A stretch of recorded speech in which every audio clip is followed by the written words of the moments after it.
really old bit, the reptilian brain, the bit we had before we developed language as humans. We have the limbic system. This is the seat of memory and emotions.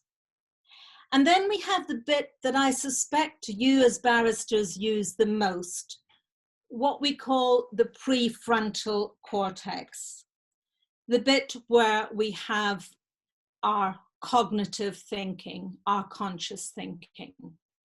And maybe after a remote hearing or after a long session with clients, you might be wondering, why do I feel so tired? I've just been sitting at my desk all day. Well, remember that your brain uses almost a quarter of your daily energy, even though it is in fact only 2% of your body mass. We have about 70,000 thoughts a day. And if you want to put that in context, we have a different thought every 1.2 seconds or 2 thoughts for every beat of your heart. And the brain, of course, plays a very important part in emotions. And we'll be talking about that later. Now, I didn't get a chance because of issues with Zoom to tell you that much about myself or about LawCare, but I'm one of the team who works on the helpline. And we hear on a daily basis through the helpline in a confidential space, through web chat, we hear from barristers, solicitors, paralegals, legal executives. And the 2 things that really come up are what I'm going to talk about briefly. I remember a lady judge who rang the helpline. I would never tell you jurisdiction or name or anything like that. But her whole thing was, I'm still thinking about a judgment I handed down 10 years ago. Now, we came up with the term at LawCare, washing machine brain, and I think it's very apt for lawyers, where you go over and over and over in your mind what you have to do, what you're going to say in court, what you did do, what you should have done, and so on. And it's like all those clothes spinning round, and that is exhausting. Rumination. So that's one feature of the legal brain. Now, the next thing that I want to talk about, just briefly, these are just little snapshots into how your brain behaves or copes. This is how your brain copes with stress. And we know the classic 3 responses: fight, flight, or the lesser well-known freeze. And what happens when we're faced with a stressful situation, and there are no saber-toothed tigers anymore, but there are things like remote hearings, a judge that you find difficult, a client who's always on your back or whatever, what happens is that your amygdala, where all the big emotions are, gets hijacked. And so you end up reacting first and thinking later. So for a moment, you forget all about your prefrontal cortex. The amygdala, actually, there are 2 of them. They're 2 little almond-shaped organs deep, deep inside the brain. And that's where things like fear and panic sit. And again, these are very common, especially now as we all get used to the COVID world. So as cerebral creatures, it is really important to look after our brains. And we have 100 volunteers at LawCare, barristers and solicitors, one of whom has written a book. And the book is entitled A Lawyer's Guide to Wellbeing and Managing Stress. It was published 5 years ago, and the author is Angus Lyon. Interestingly, Angus was a PI solicitor and he retrained as a psychotherapist. And we have several volunteers who have in fact retrained as psychotherapists or counsellors. Perhaps it goes with the territory, understanding humans. And on the very first page of the book, Angus says, lawyers use their minds continually, exercising their brains to find innovative solutions to client problems, anticipating potential pitfalls and developments in the course of a matter, and in managing and prioritizing caseloads. So you'll be very familiar with that. But as night follows day, this means that the need to think about and care for our minds and be more aware of the minds of others, particularly your clients, must be of prime concern. So that's page 1 of Angus's book. Now I'm going to give you a chance to talk to me, and I'd like you to put in the chat box what you think is particular or special about being a barrister, about having the legal mind or the personality that goes with working at the bar, being a barrister. So if you could just put any characteristics into the chat box, that would be great. What are the characteristics of the legal mind? I'll just give you a minute or so to do that.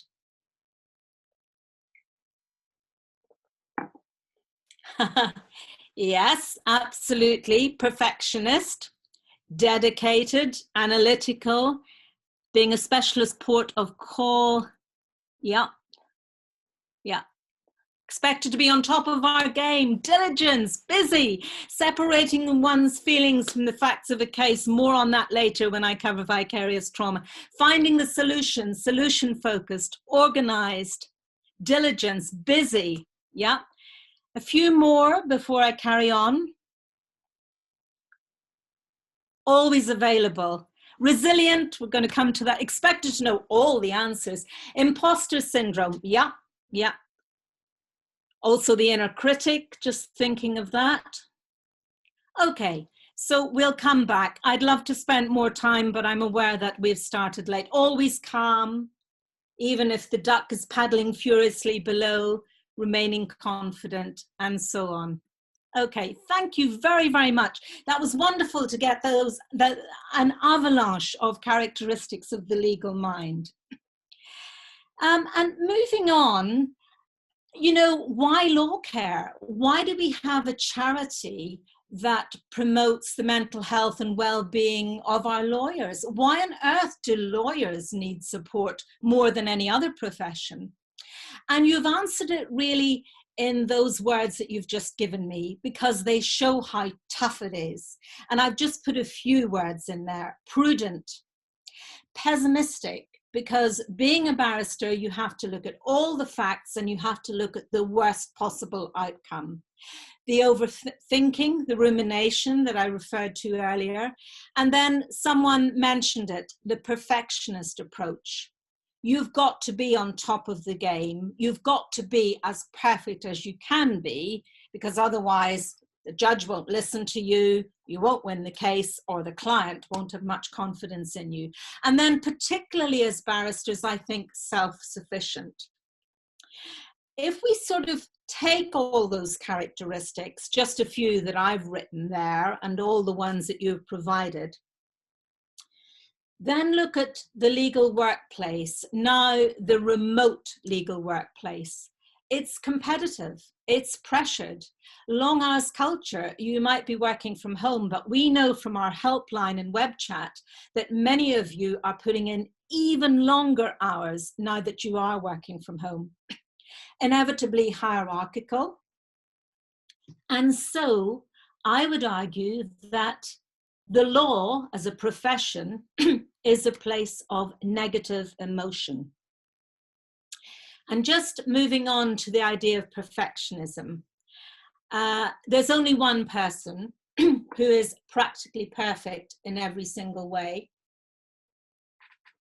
And as you know, she's a fictional character, Mary Poppins.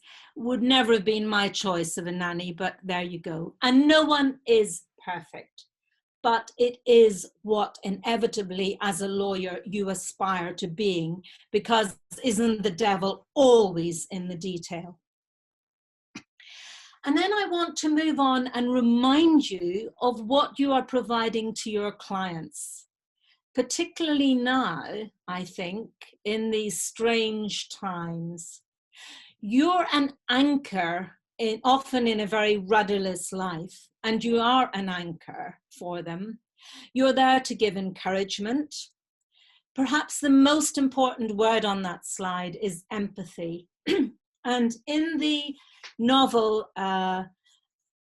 Atticus Finch, when he was talking to Scout, he said to her, his little daughter, you have to get inside the client's skin and really understand them. And what he was teaching Scout was the quality of empathy. You're giving them consistency, your time, all your experience, and that very human quality, the ability to connect with them, to understand their problem.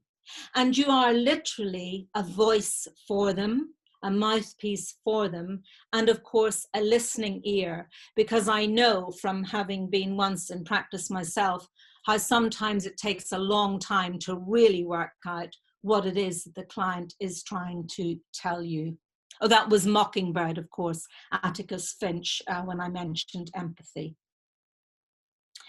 So all of this is very demanding, very challenging, can be also wonderful.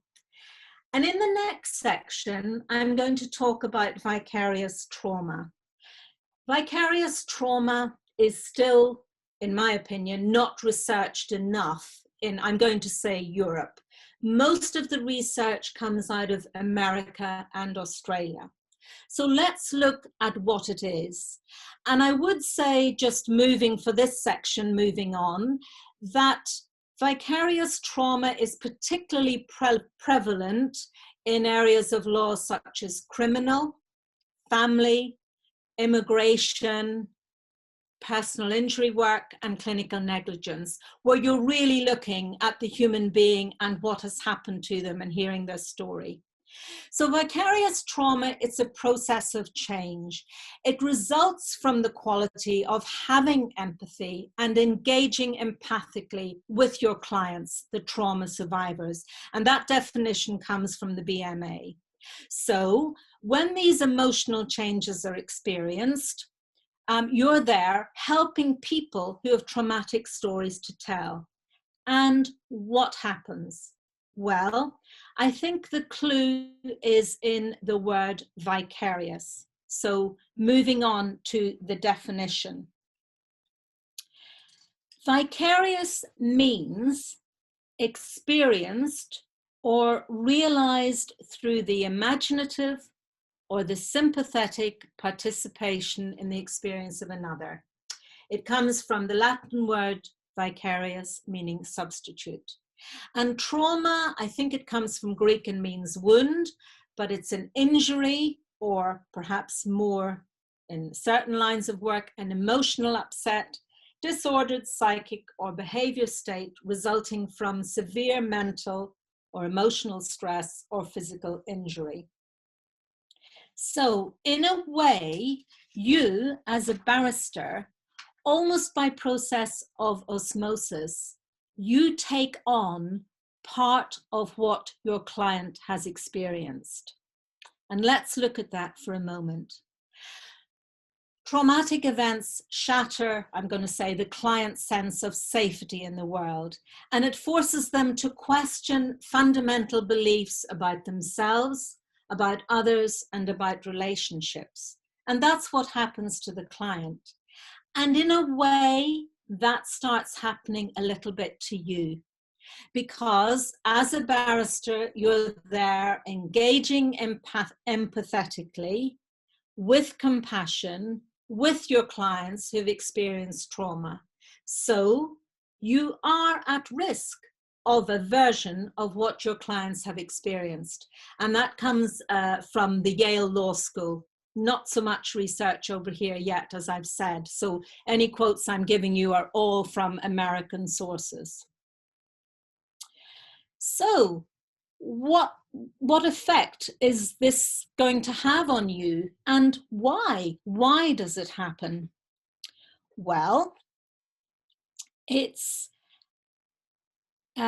really when you are exposed to clients who are actively suffering trauma, something happens within you, and there are shifts in your own perception and in your experience of life. And I do know, again, from helpline work and from friends, from barrister friends, that they can start becoming really protective of their children when they do certain kinds of family work, because they start to think, oh, the world is not a safe place, because they've heard the sharp end, they've heard about real trauma through their clients. So this can start making you overprotective, over anxious, and the rest. The wonderful thing about it is it shows your humanity. It's a natural consequence of being human. It shows that you do connect to and care about your clients as you see the effect of trauma on their lives. And so you pick it up. And as the song says, I don't know if any of you are familiar, he's a really big guy called the Rag and Bone Man, but he sings this wonderful song, and do look it up on YouTube afterwards. I'm only human after all. And so really what I'm saying to you is vicarious trauma happens because you are a fully rounded human being. But what do we do about it? Because there are risks here to your mental health. And here are the risk factors. You can end up becoming over-involved with your clients, doing too much because you're so desperate to get the best possible result for them in court or at a hearing. You may start to ignore the personal boundaries that we all surround ourselves with. And that is an increasingly big risk now that you're working from home. You may end up doing too little or too much because you may get disenchanted, or you may just feel you really have to do more and more. You may feel that you don't have training for this. This is not what you signed up to do, that you're out of your depth. Increasingly, especially with COVID-19, a sense of isolation.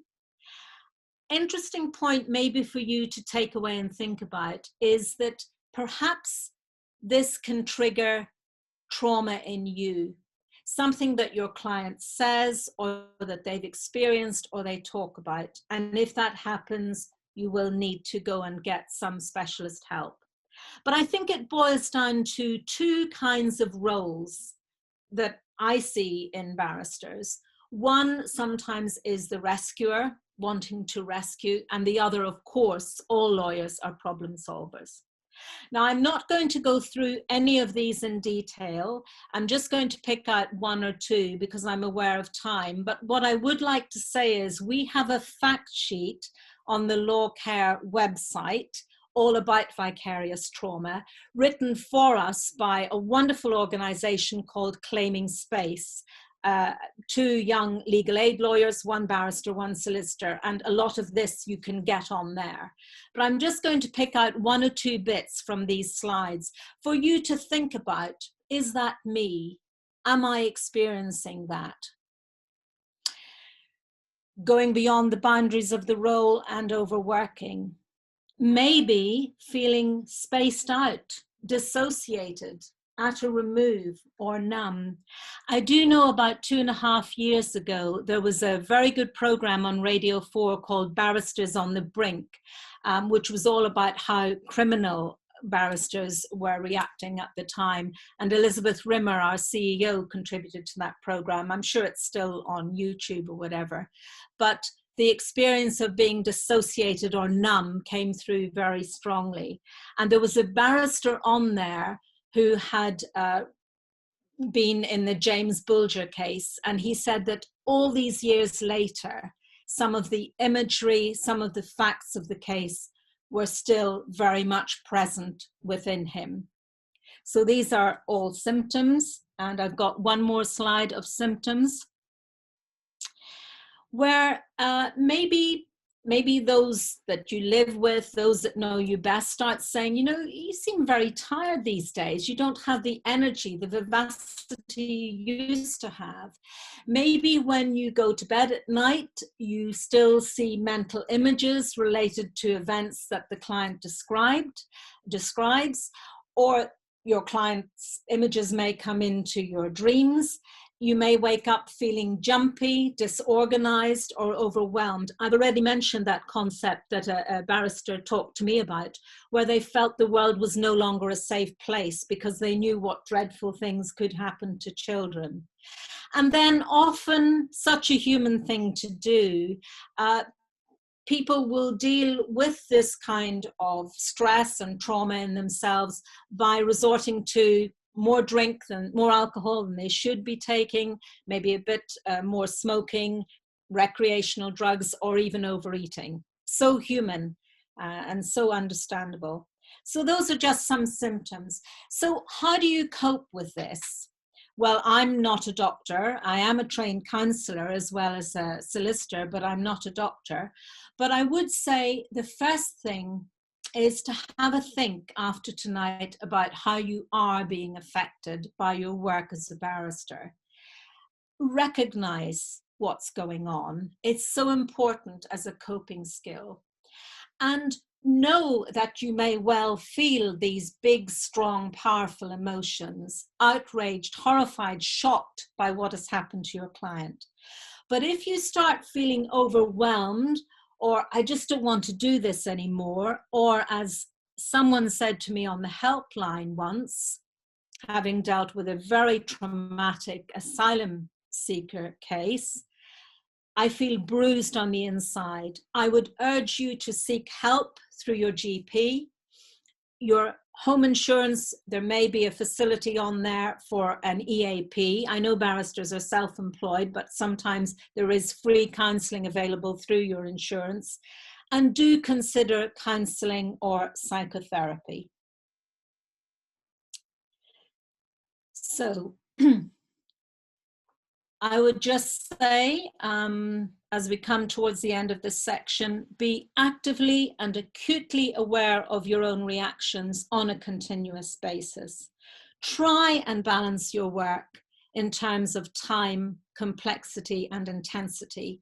Talk to fellow barristers, talk to the head of chambers, and please don't isolate yourself, especially now with COVID-19 and working from home. Try and stay connected personally, socially, and professionally. Now, the next slide is just really a summary of vicarious trauma, and you can have a copy of this afterwards. But I did want to finish on a positive note. When you come through with a client, when you reach the end of a really difficult court case or whatever, in a way, you can chalk it up to what we call vicarious resilience and post-traumatic growth, that actually you both survived. And so that leads me nicely into the section on resilience. Now, I know that the jury's out on resilience, and I know that some people don't like the concept, but I do. So forgive me while I indulge in my idea of resilience. When I was a little girl, I was given a toy for Christmas, and he was called Bertie the Bear, and this is a picture of him. And Bertie was an amazing toy because you could knock him over and he would lie on the ground, and then he would slowly come back up again. And Bertie was a weeble. And some of you may be old enough or may have children and know the song, "Weebles wobble, but they don't fall down." And I like that image of resilience. You know, you can fall down, but you will slowly come back up again. And this is another quote about turning adversity into possibility. So we're going to explore a little bit on resilience. And the next quote is my favorite. So people say, what is it? And I think it's a sweater that you knit yourself using the people and the things you meet in your emotional and social environments. And I think it's a lifelong sweater. And the great thing about resilience is that actually it can be taught and you can develop it within yourself. And it's not about remaining untouched by adversity or unruffled by difficulties, but it's that idea that stress awakens within you the core human strengths of courage, connection, and growth. And I tend to think visually as well as using a lot of words, but I love the image of the willow and the oak tree. You know, the oak tree, the English oak tree, it's a symbol of England. It's seen as strong and standing sturdy. But when the hurricane blows, the oak trees break and fall down, but the willow, which is much more a fine and delicate tree, it bends, but it doesn't break. And maybe that's an image for you to hold. Be a willow rather than an oak tree. Might work for you, it might not. So a bit about resilience. It's learnable and trainable. And it goes back to what I mentioned earlier, the prefrontal cortex of the brain, the bit where your reasoning is. We call that the CEO of resilience. One of the most amazing factors of our brain is that they can be rewired. And naturally, as barristers, I've already mentioned this, you tend to think more negatively. You tend to see the pitfalls, what could go wrong for your client. But actually, the brain can be changed and rewired in response to mental experience so that you can learn to think positively. And mindfulness, a little bit about that before the end, is a great gateway into a more positive way of thinking. I've just set out there, the prefrontal cortex is where you have your focused attention, your self-control, and then the lovely qualities of compassion, judgment, so important, and planning. So it's worth remembering the brain can indeed be rewired to become more positive. Just a simple idea of rebooting the brain. When I was growing up, I'm sure some of your mothers or fathers said to you, the idea of counting to 10 when you were going to react to something, or you were really stressed or whatever, or people will say, take 5, just pause a little. It's that whole idea of feeling the stress, the reactive thoughts, the impatience, and then bringing yourself present to the moment consciously. Choose a word and name the feeling. So it might be anxiety. And then just take 3 deep breaths. And what does that do? It brings more oxygen into your system. So it chases away, to a certain extent, the adrenaline and cortisol triggered by the stress response. And it gives you, even with just 3 deep breaths, some kind of a sense of control. So a little bit more on resilience and what the building blocks are for resilience. Now, there's so much research done on this, and I've just, I'll canter through a few bits of it. So the first 6 blocks, it won't surprise you to know what they are. The first one is the idea of inner buoyancy, a belief that we will come through. And I think now with the pandemic, people keep saying to me, I don't know if they say it to you, it will pass. One day we will meet again, not through screens. Then things like supportive thinking, that little exercise I've just told you about. And of course, mindfulness. And on my resource sheet, I mention both Gillian Higgins, who's written a book on mindfulness, a barrister, and Sophie Miller, who offers 2 sessions a week of mindfulness and has done a blog for us on our website. So if you want more information, there's 2 fellow barristers who are already there with their mindfulness and can help. Then application, the identifying of problems, the setting of goals, and the applying of solutions. And then the last 3, connections. So that is really important, staying aware of the need for emotional support that you can access from colleagues, mentors, friends, from our helpline at LawCare, through the Bar Council as well. The idea of self-regulation, being able to return to a calm state. We have a free downloadable program written for us by academics at the Open University and the University of Sheffield, Fit for Law. There's a link at the end to that. That might help with that self-regulation of emotions. And then, of course, common sense, positive life habits. So moving on to this idea of accentuating the positive, there's an old song about accentuating the positive, eliminating the negative. And that is so important. So maybe, I suppose it's what CBT is all about, you know, where people say, oh, this will never be over, this will never be over. An alternative positive thought, well, I've seen worse times and they have passed. So we'll move on from that. Because I want to hear a little bit from you. We're going to finish with a little bit of resilience, and then I want to hear what helps you. So the next slide is the 4 pillars of resilience. I'm just really showing you that there are many different ways of looking at resilience, lots of information on Google as ever, but here the 4 pillars are mental, physical, social, and spiritual. Spiritual is often forgotten, but actually it's very important. And why? Why should we try and cultivate resilience? Because it gives us a greater sense of self-esteem. It will lead to more optimistic thinking, so chase away a bit of the negativity, give us more energy, self-determination, better physical and mental health. So I'd now like to hear from you in the chat box. What helps you? This whole concept of self-care and self-compassion, what helps you cope with all that's going on in your life right now?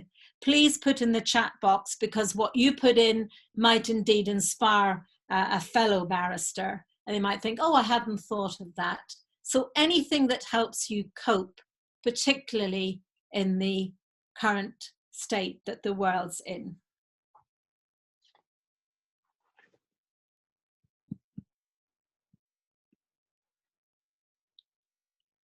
Yeah, friends, family, connection, sleep, exercise. Practicing gratitude, I'm going to mention at the end. I'm so glad to see that. Walks, yoga, claiming space, hurrah! They are such a wonderful organization. Well done. Dancing, prayer, sport, sleep, running in particular. And you need to schedule in, yes, schedule in your diary, me time, meditation, gardening. Today on Radio 4, they said in the news that gardening actually lowers cortisol and adrenaline. So, you know, keep on with the weeding as well as the planting, and reading, provided it is not law related. So true. Yeah. I came across a solicitor recently who told me she had 4 dogs who now live under her desk as she works from home. 4. I couldn't believe they were so quiet when I was talking to her. And always ask Sophie, how beautiful, what do I need to take care of myself right now? What do I need? Great. I'm going to move on, although I would love to see all these later on the chat. Myself, and I'm going to do something very, very quickly. It's going to last a minute. We're coming towards the end, and there will still be a bit of time for questions.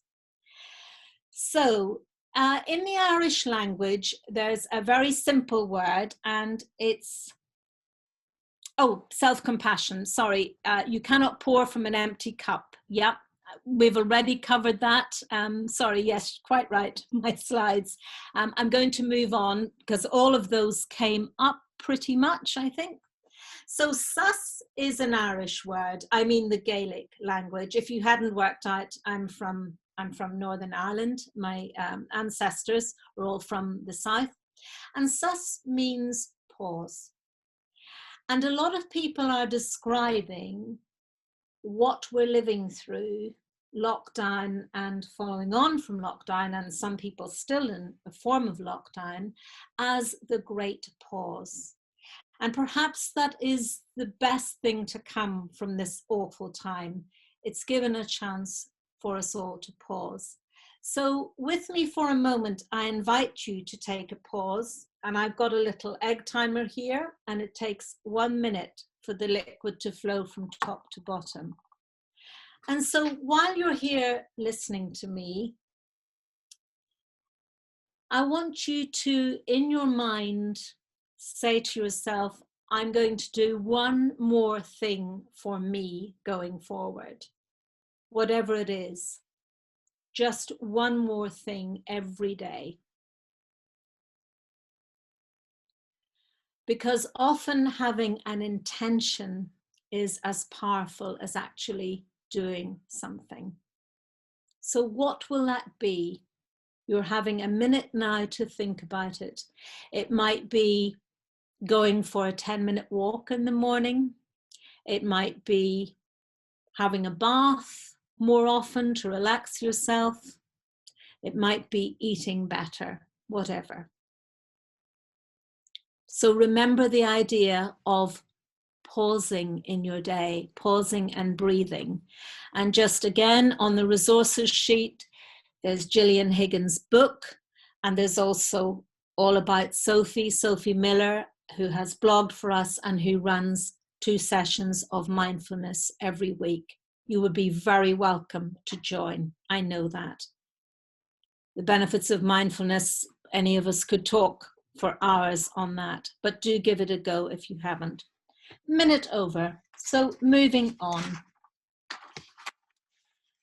We're coming back a little bit now to the mind, because as you know, I like to say lawyers are very cerebral creatures. Someone mentioned in the chat box back along the concept of gratitude. And there is something about writing down 3 good things that happened in your day, perhaps at the end of the evening or even the beginning of the day, thinking back. 3 good things with gratitude.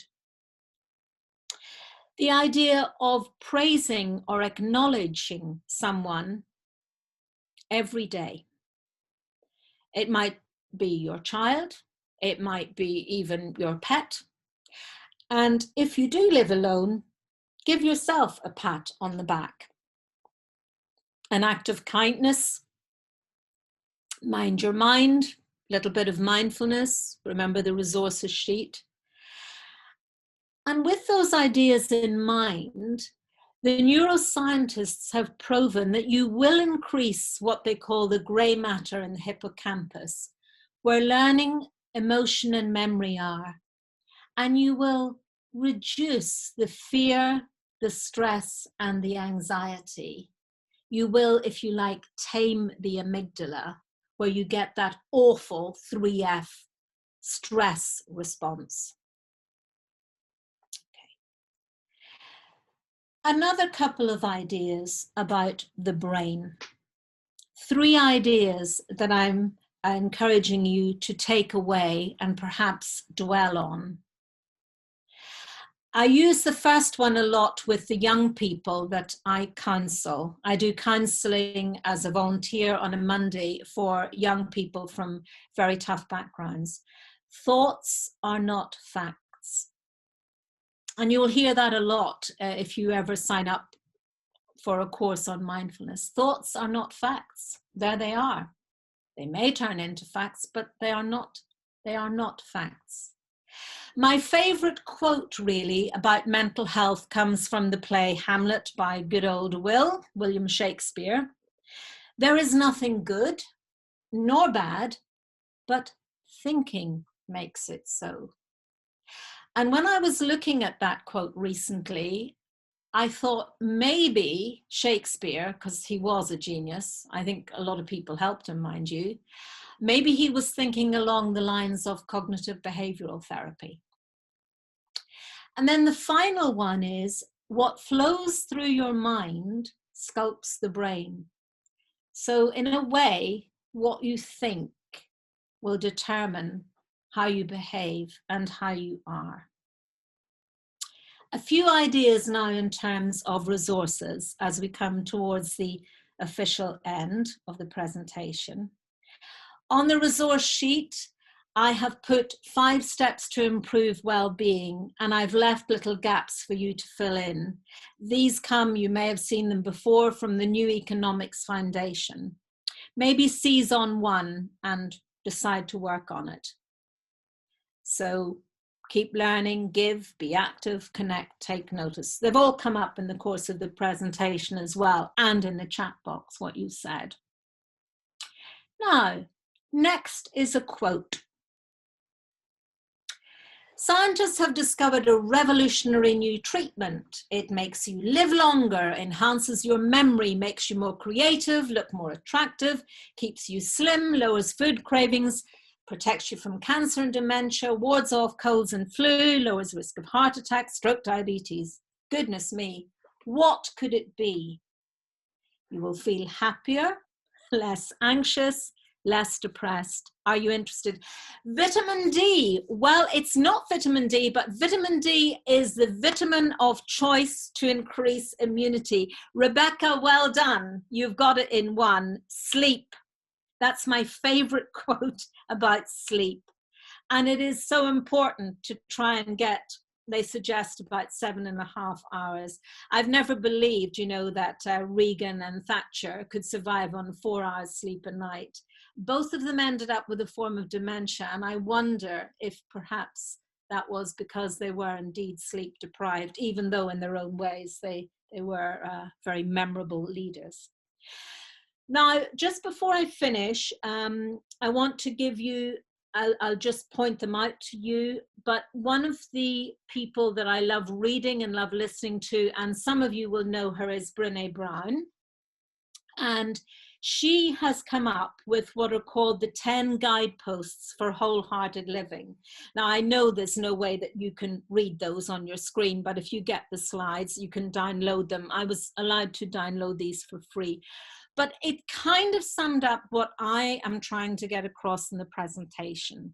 So on the one side is the idea of cultivating self-compassion, your resilient spirit, gratitude and joy, meaningful work, which you clearly do, calmness and stillness, and so on. And then on the other side, in red, there's the idea of what can I let go of? What can I let go of? Letting go of the need for certainty. I hesitate to say that because we are living in these uncertain times, but the truth is no one knows when exactly we're going to get the vaccine and when it's going to end, but it will end. But we have to live a bit with uncertainty. Let go of comparison. I have 5 sisters and 4 brothers. I can't tell you how much that speaks to me. The whole idea of sibling rivalry and the rest, and so on. And the last one I'm going to read there is letting go of always being in control.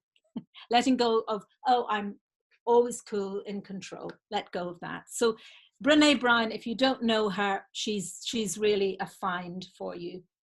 And this is a quote that I love coming up from her, which is about a concept that we have very little of at the moment. She talks about the idea of trying to get little bits of joy into our life. And she, in America, they call them twinkle lights. They don't say fairy lights. But she talks about how twinkle lights are the perfect metaphor for joy. And I would say to you that if there's any little piece of joy or anything lovely that happens to you, to really hold on to it and to treasure it and to remember it, So what can inns and chambers do?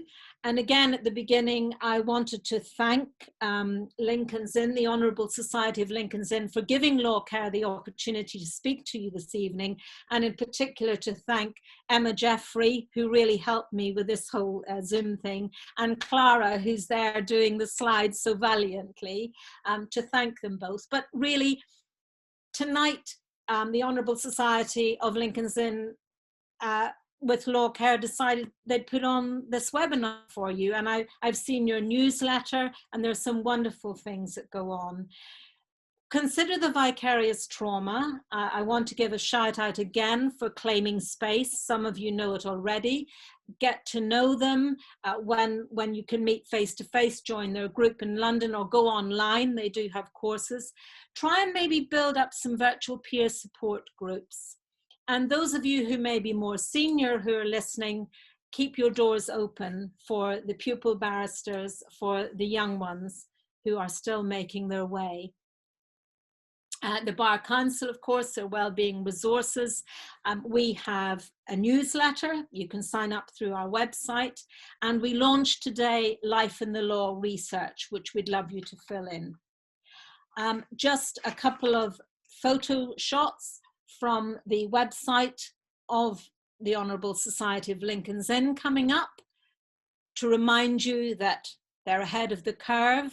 They've got lots of information on there about the COVID-19 challenge, wellbeing and career support, personal support, mentoring, helplines, and so on.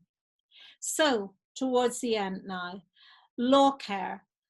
We were set up 23 years ago to help lawyers cope, to give them emotional support.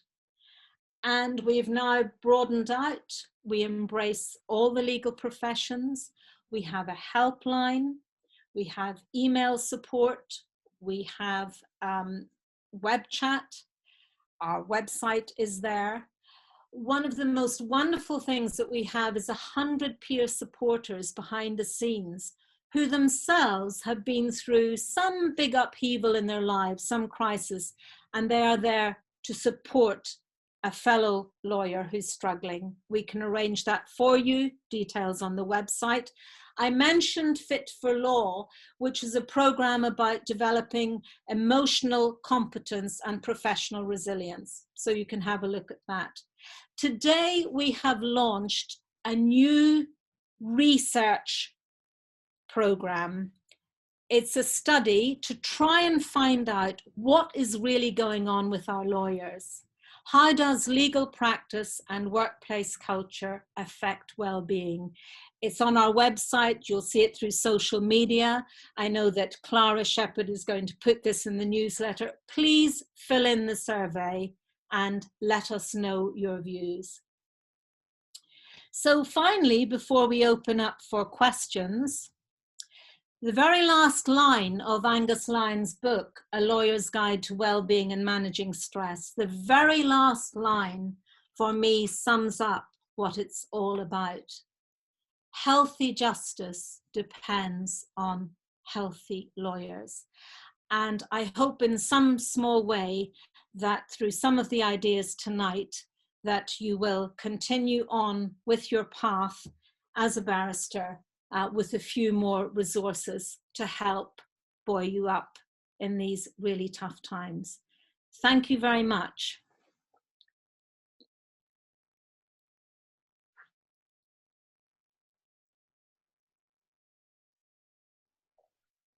Emma. Hi, good evening, everyone. Mary, do you have time for a few questions, or? I certainly do, because I saw that actually it was billed as ending at 6:30. So, and of course, I'm all too aware that we had a rather extraordinary start. Yeah, that's okay. We've all caught up now. So if anybody has any questions, feel free to put them in the Q&A, and Mary can answer them for you. So I think there's one question there for you, Mary. Oh, yeah. It says, as you mentioned, Brene Brown, have you heard of her new podcast, Unlocking Us, yet? No, I haven't. So thank you for that tip. I just bought one of her latest books, which I've just started reading. Daring Greatly. And I just find it so uplifting. So that's a great tip. I'll put that away. Do I think singing songs? Is that in the chat? Yeah. Do I think sing? Yes, I do. I do. I was in a choir, and we're not singing virtually. But I think that singing, first of all, it's extremely good for your lungs. And they are, of course, the organ that is most affected by this wretched, wretched virus. And singing releases endorphins. So it makes you feel better. So yeah, sing. Sing as much as you can. Brene Brown, yeah. I'm a great fan. Her TED talk, it's an interesting story. She gave a talk on vulnerability. She dared to say, I don't get things right. I've had a breakdown and whatever. And she thought afterwards, oh my God, I shouldn't have done that. It's the most listened to, downloaded TED talk of the whole lot, because we are human. I mean, that's what she's saying. We are human beings. We're not perfect. And if we can acknowledge vulnerability, it can only be a good thing.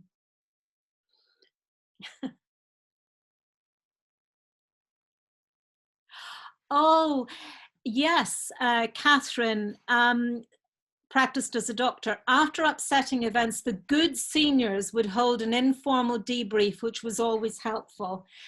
I would love to see that happening, where if you've had a really tough case, that you would all get together and talk it through and say what you find difficult and how you can be helped.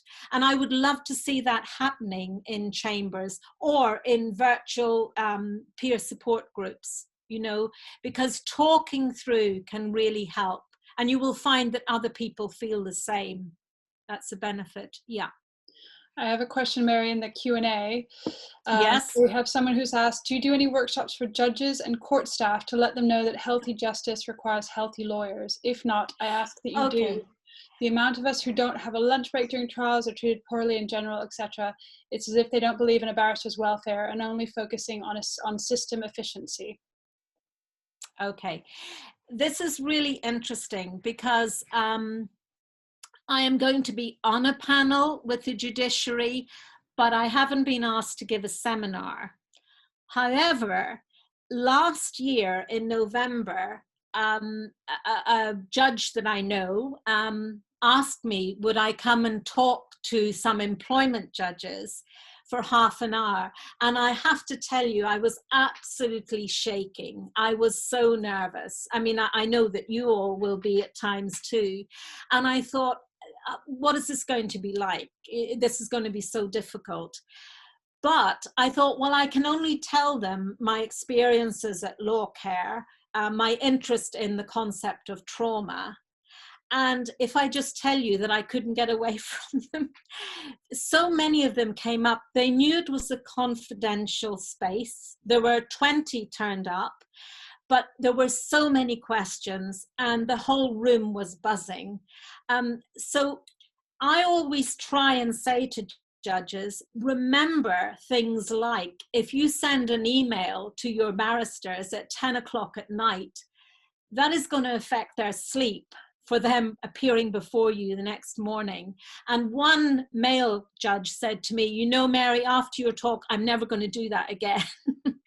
But I do think we need to get in there with the judges. Of course, I appreciate confidentiality. And I've told you already about the lady judge who called our helpline anonymously.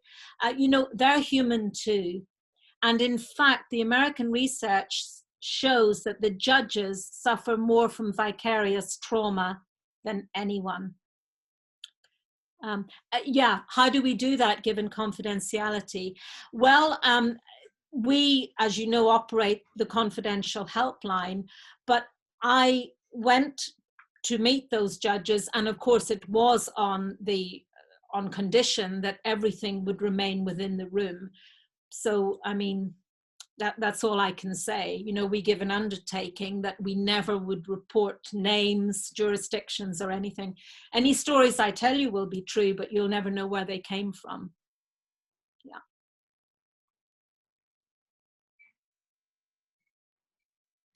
Oh, debriefing after a case. Yes, that could be an issue. I was thinking more of within the chambers rather than a lot of different people getting together. Yeah, but maybe to talk in general terms through something like claiming space, where you actually share your experiences of how you've been affected by cases. If they are causing mental images in your head, or if your relatives are commenting that you seem to become very withdrawn, or whatever it is. Yeah, so maybe it would have to be in general terms, because of course you're right, confidentiality. Yeah. Brilliant. Does anybody else have any questions that they'd like to ask Mary whilst you have her here? No? I have to say, you know, Emma was so calm earlier. I just could not get on to Zoom, and I had had such a good session today myself. And you know, you are the epitome of calm. Thank you. It comes from I don't you know how we being got there, because I've done many, not this was written for you, but I have done many Zooms and things, and tonight I was foxed, completely foxed. Yes, I have So no idea what went I wrong. am just so grateful. You're a model of calmness. Thank you. And I usually am, but technology is my Achilles heel, or it was tonight. It's very frustrating. I have no idea what went wrong, but we managed to get on. Thank you everyone so much for your patience. And I'm so grateful for all of you attending. So just to say, you know, there are some resources coming your way. There's a little e-survey, if you could kindly fill it in. And please, please, we really want to make this piece of research groundbreaking. It's got, you know, academic backing. It's been nearly a year in the making, and we would love to hear, it's all anonymous, from you all as barristers, to kind of take, if you like, the temperature of what is happening in the legal workplace, what is happening in the courtrooms, and so on. It's going to everyone. And again, I just really want to thank Emma for being so so lovely throughout, since this was first mooted as an idea, and also to thank Clara, whom I met last week on Zoom, for the slides, and for both of you for your good humor as well, because it's so difficult when you're sitting here thinking, oh, there's 100 people there waiting and I'm here, but so. Okay, well, thank you everyone so much for joining. And yes, we will be emailing everyone the link to the survey and a handout, and we'll be putting a video and all the resources up on the INS website later this week, so they'll be on the media page of the website for everyone to find. Okay, thank you very much.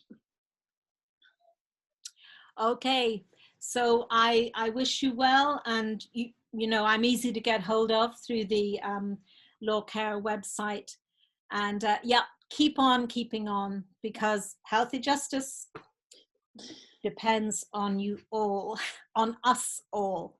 Okay, thank you very much. Thanks. Bye. Bye.